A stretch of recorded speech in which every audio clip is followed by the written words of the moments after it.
नमस्कार मित्रांनो, पोस्ट ऑफिसची small saving scheme public provident fund म्हणजेच PPF देशात गुंतवणूक आणि बचतीसाठी खूप लोकप्रिय स्कीम आहे. या स्मॉल सेव्हिंग स्कीमला एका प्रकारे रिटायरमेंट सेव्हिंग स्कीम म्हणून देखील ओळखले जाते. पण तुम्हाला माहिती आहे का, या स्कीमच्या मॅच्युरिटीनंतर ती मंथली इन्कमसाठीही वापरता येऊ शकते. यासाठी पब्लिक प्रोव्हिडंट फंडला मॅच्युरिटीनंतर वाढवण्याचा आणि त्यातून पैसे काढण्याचा नियम आहे.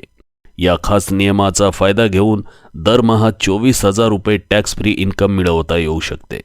आजच्या या व्हिडिओमध्ये आपण जाणून घेणार आहोत या खास नियमाबद्दल, हे खाते एक्सटेंड करण्याची सुविधा, 15 वर्षाच्या परिपक्वतेनंतर किती निधी तयार होऊ शकतो, कसे होईल महिन्याला उत्पन्न, जर 20 वर्ष गुंतवणूक केली तर किती होईल उत्पन्न, आणि PPF खाते कसे उघडाल, या सर्व बाबींचा या व्हिडिओमध्ये आपण उलगडा करणार आहोत.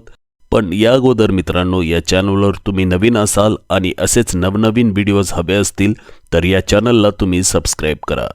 व्हिडिओ आवडला तर व्हिडिओला लाईक करा आणि आपल्या फॅमिलीमध्ये हा व्हिडिओ शेअर करायला विसरू नका. चला तर मग आजचा हा व्हिडिओ आपण सुरू करूया. आपण सुरुवातीला पाहूया हे खाते एक्सटेंड करण्याची सुविधा. मित्रांनो, पब्लिक प्रोव्हिडंट फंड खाते 15 वर्षाच्या मॅच्युरिटीनंतर वाढवण्याची सुविधा उपलब्ध आहे.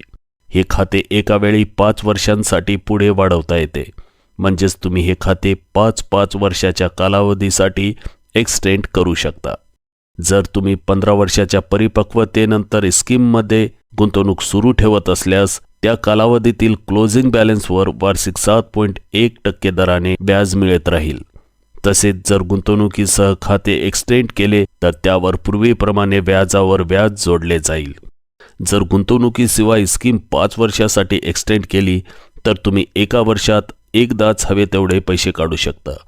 परंतु गुंतवणुकीसह खाते एक्सटेंड केल्यास एका वर्षात 60% रक्कम काढण्याची परवानगी असते. पाहूया 15 वर्षाच्या परिपक्वतेनंतर किती फंड तयार होऊ शकतो. तर मित्रांनो, जर तुम्ही PPF खात्यात 15 वर्षाच्या मॅच्युरिटीपर्यंत प्रत्येक आर्थिक वर्षात जास्तीत जास्त रक्कम जमा केली तर सध्याच्या व्याजदरानुसार एकूण 40,68,209 रुपये इतका निधी तयार होऊ शकतो. प्रत्येक आर्थिक वर्षातील कमाल जमा 1.5 लाख रुपये असेल. वार्षिक व्याजदर 7.1%. 15 वर्षात एकूण जमा रक्कम 22,50,000. 15 वर्षानंतर एकूण निधी 40,68,209 रुपये. जाणून घेऊया कसे होईल महिन्याला उत्पन्न. तर मित्रांनो, जर तुम्ही PPF खाते 15 वर्षे चालवून 40,68,209 रुपयांचा निधी तयार केला असेल आणि पुढे तुम्ही 5 वर्षासाठी कोणतीही अतिरिक्त गुंतवणूक न करता खाते वाढवले तर क्लोजिंग बॅलन्सवर तुम्हाला 7.1% वार्षिक व्याज मिळेल. यामध्ये एका वर्षात एकदाच कितीही रक्कम काढण्याची मुभा आहे. उदाहरणार्थ, तुम्ही दरवर्षी फक्त व्याजाची रक्कम काढण्याचा निर्णय घेतला तर 7.1% वार्षिक व्याजदराने तुमच्या क्लोजिंग बॅलन्सवर व्याज 2,88,843 रुपये असेल. तुम्ही हे व्याज वर्षातून एकदाच काढू शकता. दरमहा उत्पन्न 2,88,843 भागिले 12 महिने म्हणजे 24,000 रुपये. महत्त्वाचे म्हणजे या रकमेवर कोणताही कर लागू होत नाही. जाणून घेऊया जर 20 वर्ष गुंतवणूक केली तर प्रत्येक आर्थिक वर्षातील जास्तीत जास्त जमा रक्कम 1.5 लाख रुपये. वार्षिक व्याजदर असेल 7.1%. 15 वर्षातील एकूण जमा रक्कम असेल 22,50,000 रुपयांची. 20 वर्षातील एकूण जमा रक्कम असेल 30 लाख रुपयांचा.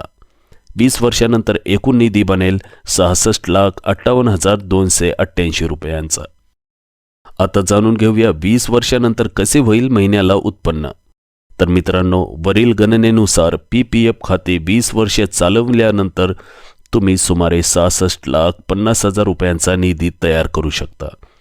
जर तुम्ही हे खाते पुढे 5 वर्षांसाठी कोणतीही अतिरिक्त गुंतवणूक न करता वाढवले तर क्लोजिंग बॅलन्सवर तुम्हाला 7.1% वार्षिक व्याज मिळेल. जर तुम्ही दरवर्षी फक्त व्याज काढण्याचे ठरवले तर 7.1% वार्षिक व्याजदराने क्लोजिंग बॅलन्सवर व्याज 4,72,738 रुपये. तुम्ही हे व्याज वर्षातून एकदाच काढू शकता. महिन्याला उत्पन्न 4,72,738 रुपये भागिले 12 महिने म्हणजेच 39,395 रुपये. महत्त्वाचे म्हणजे या व्याजावर कोणताही कर लागू होत नाही. जाणून घेऊया PPF खाते कसे उघडाल. तर मित्रांनो, कोणताही भारतीय नागरिक पोस्ट ऑफिसमध्ये किंवा बँकेत PPF खाते स्वतःच्या किंवा आपल्या मुलाच्या नावाने उघडू शकतो. यासाठी ऑफलाईन आणि ऑनलाईन दोन्ही पर्याय उपलब्ध आहेत. खाते उघडण्यासाठी आवश्यक कागदपत्रे आहेत. ओळख सिद्ध करणारे KYC डॉक्युमेंट्स जसे की आधार कार्ड, मतदार ओळखपत्र किंवा driving licence. Number 2 pan card. Number 3 पत्ता म्हणजेच ॲड्रेस प्रूफ. नंबर 4 नॉमिनीची घोषणा करण्यासाठी फॉर्म आणि नंबर 5 पासपोर्ट साईज फोटो. तर मित्रांनो, आज आपण PPF म्हणजेच पब्लिक प्रॉव्हिडंट फंडच्या सर्व महत्त्वाच्या बाबी समजावून घेतल्या. त्याचे 15 आणि 20 वर्षातील रिटर्न्स, विस्ताराची प्रक्रिया आणि या फंडातून कसे मिळू शकतो आपण महिन्याला स्थिर आणि करमुक्त उत्पन्न. PPF हे सुरक्षित आणि दीर्घकालीन गुंतवणुकीसाठी सर्वोत्तम पर्यायांपैकी एक आहे, ज्यामुळे तुम्हाला तुमच्या भविष्यासाठी भक्कम आर्थिक आधार तयार करता येतो. जर तुम्ही गुंतवणुकीची सुरुवात करायची योजना करत असाल तर आजच तुमचे PPF खाते उघडा. छोटी बचत मोठ्या निधीमध्ये कशी रूपांतरित होते हे तुम्हाला यामुळे अनुभवायला मिळेल. तुमच्यासाठी ही माहिती उपयुक्त ठरली असेल तर आमच्या व्हिडिओला लाईक करा, चॅनलला सबस्क्राईब करा आणि हा व्हिडिओ तुमच्या फॅमिलीमध्ये शेअर करा. तुमच्या गुंतवणुकीबद्दलचे प्रश्न किंवा प्रतिक्रिया खाली कमेंटमध्ये नक्की लिहा. सोबतच मित्रांनो, हा व्हिडिओ केवळ शैक्षणिक आणि माहिती देण्याच्या उद्देशाने तयार करण्यात आलेला आहे. इथे दिलेली माहिती ही गुंतवणुकीसाठी सल्ला किंवा शिफारस नाही. कोणतीही गुंतवणूक करण्यापूर्वी कृपया तुमची आर्थिक स्थिती, गरजा आणि जोखीम सहन करण्याची क्षमता यांचे मूल्यांकन करा. गुंतवणुकीशी संबंधित जोखीम समजून घेण्यासाठी पात्र वित्तीय सल्लागारांशी संपर्क साधा. तुमच्या आर्थिक यशासाठी शुभेच्छा. भेटूया पुन्हा एका नवीन अशाच माहितीपूर्ण व्हिडिओसह. तोपर्यंत मी तुमचा निरोप घेतोय.